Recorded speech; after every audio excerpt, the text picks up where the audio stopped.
Okay, let's stop with that activity.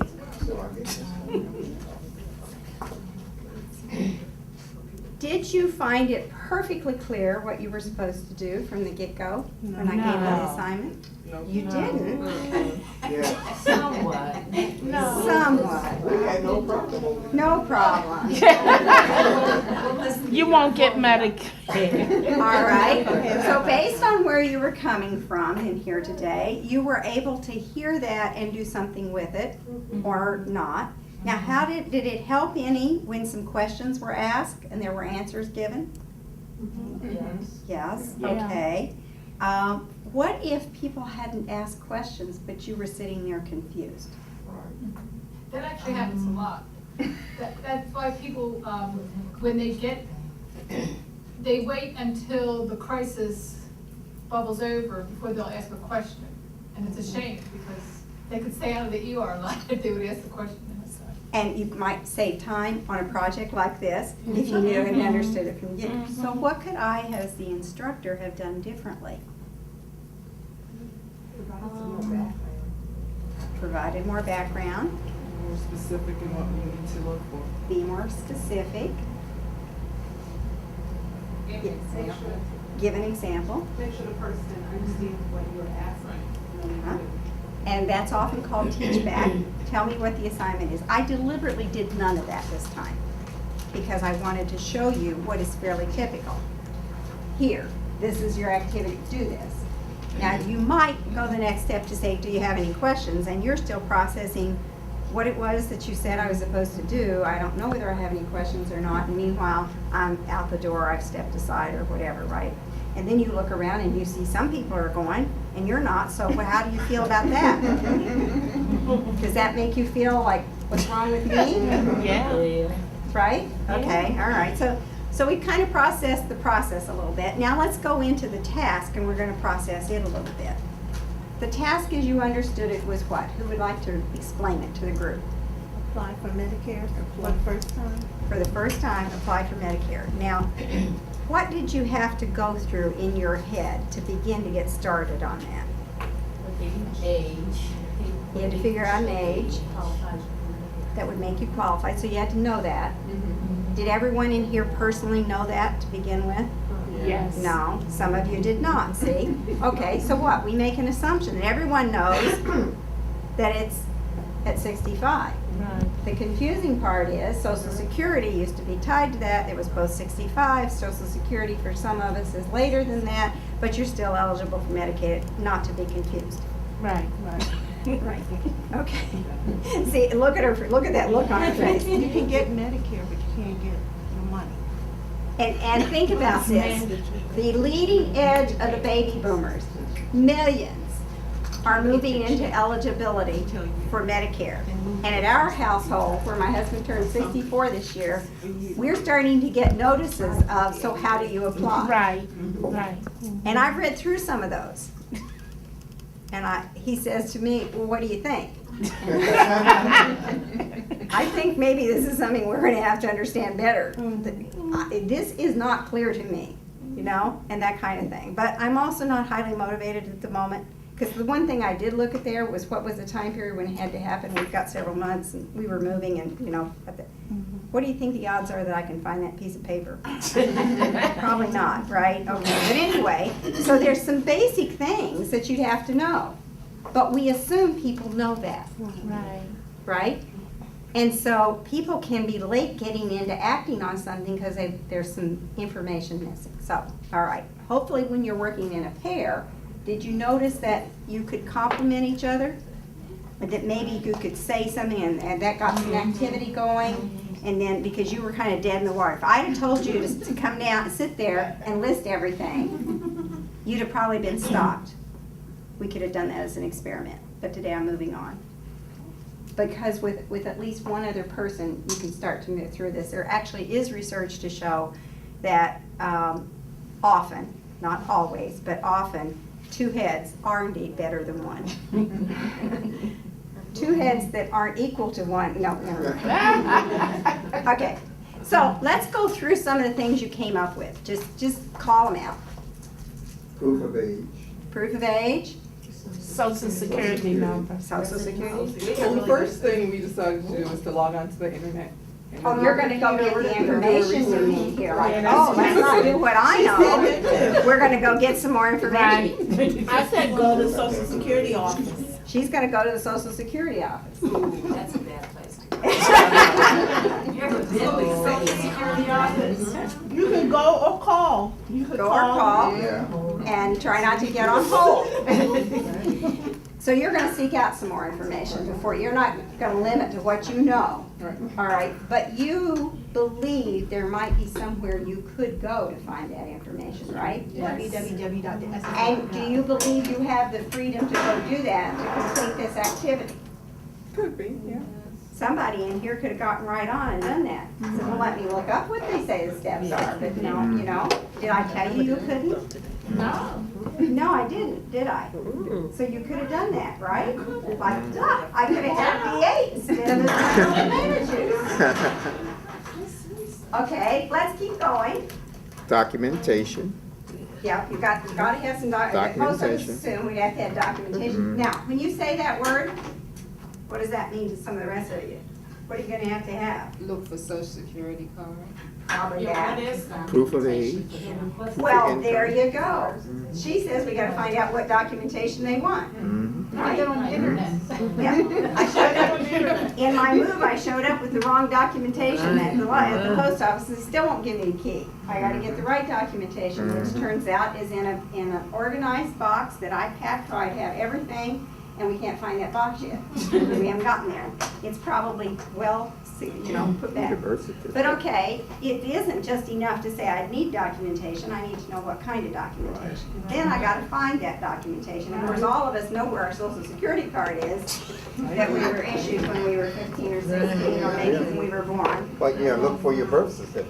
Ah, maybe I have to have a birth certificate. Well, that's real handy. I know right where that one is, you know? Slide the social security card. Yeah, that's right, there was a social security card, which was, Okay, other things that this exercise brought to mind. Well, the Mhm. local office, like does the local office take care of the same benefits and, you know, take care of all of the benefits that you're entitled to? I don't know if it's just a one-stop place or, Right. you know. So really, this is why I kind of threw you into this, because I looked around the room and I just sort of made an assumption that the majority of you have not had to do this yet. And therefore, you would have to figure that out. I had about 6 options of things you could have worked on. Some were tied to health, some were not. What do you think this exercise, the point of this actually is? It's not about going after Medicare and why. Although my husband's gonna have to know that, but what? Awareness of what? I don't know, just, you know, makes me, and it's, I've never thought about applying for Medicare before, but now it's brought it to my attention. So to and, generalize, I yeah. might never have thought about X before, and now you want me to do it. Huh? And I think that that's helpful, because I know I'm a social worker, so like when I talk to my clients about like where I'm referring them to and all those type of things, I'll often walk with them with what they can expect. This is the process that you may be able to expect. There may be an application. If you need help, call me. I'll help you fill this out.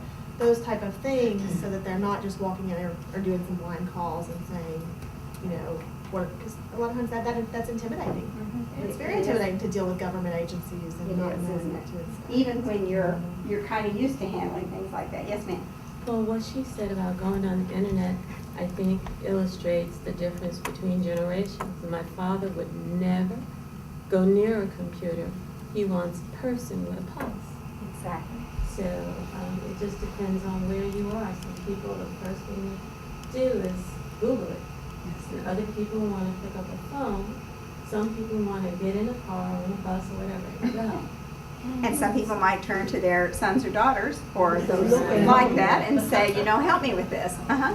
But what makes me the maddest is this program's been around since 1965, and we don't have, look how many smarts are sitting in this room, and they haven't made it any easier for you to do this, then Right. we wouldn't even know how to start. But have we had a need personally to know how?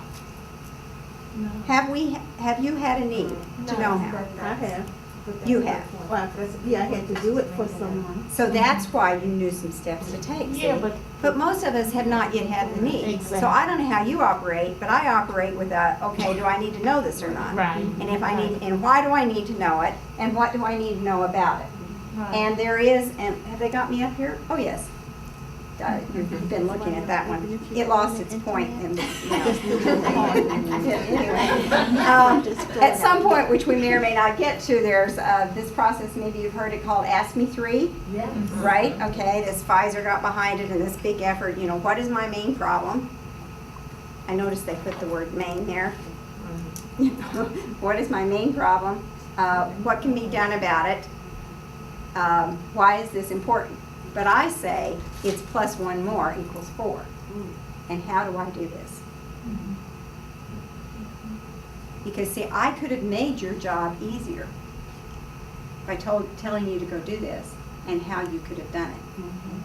And I could give you 2 or 3 ideas, and that's what you're talking about how to do that.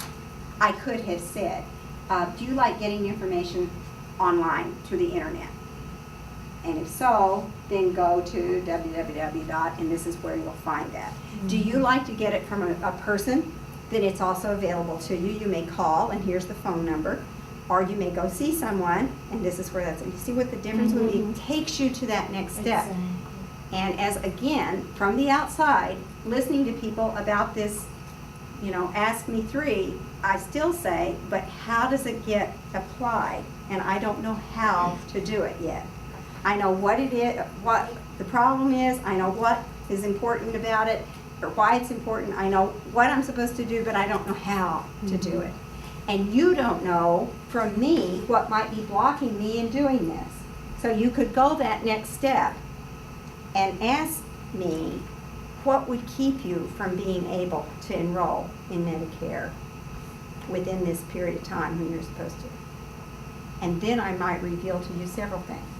But if you say, do you have any questions about enrolling in Medicare? I don't know yet what to ask, because I don't know enough to know whether, and you're kind of in a hurry usually, and so I don't know how to do that.